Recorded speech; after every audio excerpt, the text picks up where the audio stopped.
Нарийн нуур. Энэ бол улаан бух элсэн цэлийн захад орших нарийн нуур юм а.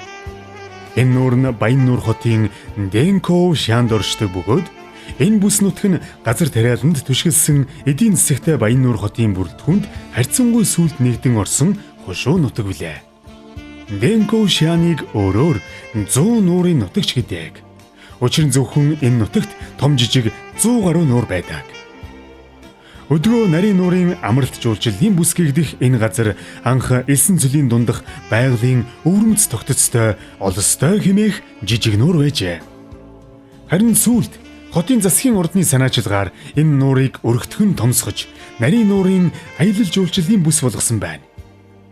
Нуурыг өргөтгөн орчин тойронд ногоон бүс байгуулахад нийт 400 сая юаны хөрөнгө оруулж өнөөдөр дотоод гадаадын олон мянган жуулчдын очих дуртай газар болжээ.